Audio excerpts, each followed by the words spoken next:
Hi, my name is Brenda Bouchard. I live in Madbury. I've been a caregiver for nearly 10 years. My husband has younger onset Alzheimer's disease. My 89-year-old mother lives with me. She also has Alzheimer's disease. I'm one of 65,000 Alzheimer's caregivers here in the state of New Hampshire. Alzheimer's research receives $586 million from the NIH, while Medicare and Medicaid spend $153 billion caring for people with Alzheimer's. By 2050, it's projected that 28 million baby boomers will have Alzheimer's. So my question to you is, what will you do in your presidential campaign and beyond to ensure this devastating disease, as well as the potential bankruptcy to Medicare and Medicaid, get the attention they so greatly need and deserve?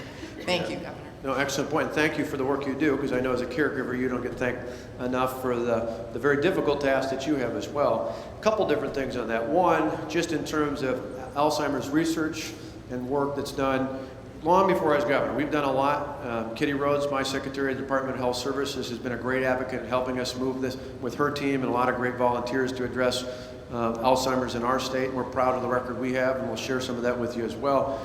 But beyond just what we did at the state level, before I was governor, for 8 years I was the elected Milwaukee County executive.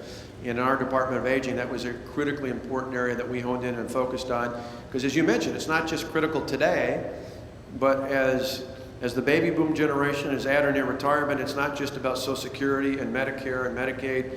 It's about just aging and the process that's a part of it, and how more and more people, not only with Alzheimer's, but with early onset dementia and other things, are going to be challenged by that. So clearly we have a leading role when it comes to research and technology to make sure we're at the forefront of that. That's something we can do in conjunction, not just with the federal government, but in partnership with associations, with other groups going forward.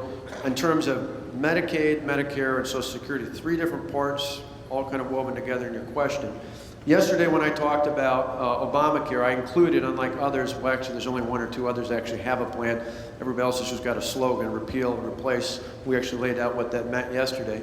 But unlike others who just talked about Obamacare, we included reforms with Medicaid. And to me, part of that would be sending those dollars and responsibilities back to the states for Medicaid. Because as a governor, I've seen firsthand, doesn't matter Democrat, Republican alike, that what's good in New Hampshire or Wisconsin, often it's fundamentally different than what works in New York or California or Florida or Texas. And so we think sending dollars, not less dollars, but sending dollars to the state, so that you have it at the State House and your state officials that you can work with and talk with can administer the Medicaid dollars without strings attached. Right now, there's an adverse effect in that the only interaction the state, or the main interaction the state has with the federal government, is if you spend more, you get more. Doesn't necessarily mean you spend it wiser. You just have to spend more, as opposed to saying, here's the money you have, now you go out and do what's best for the people in New Hampshire, and each state can go down the path, still having a secure base of what the funding is. I think for Medicaid, that's going to be tremendously important. Breaking into the other categories, Social Security, I wouldn't touch Social Security for anyone retired or near retirement. I think it's a sacred vow, and people have spent a lifetime in their careers and their jobs knowing that they paid into a system that they fully expected would be there when they retired. For my generation and younger, I think at some point there needs to be some reforms, mainly so that we can help pay for the people who are at or near retirement going forward. And I think my generation and younger gets that. We live in a 401k versus a pension society now, and so there's logical things we can do far removed from retirement. And for Medicare, again, it's an important component for people retired today or near retirement, but we need to put in place reforms, but that are smart.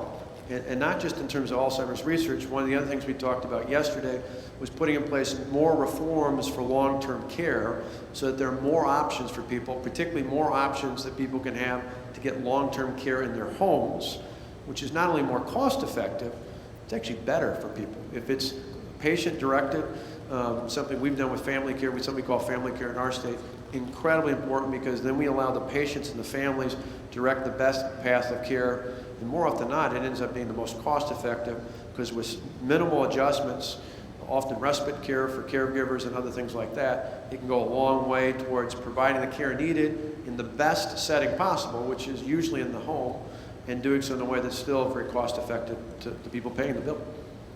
Thanks. Thank you.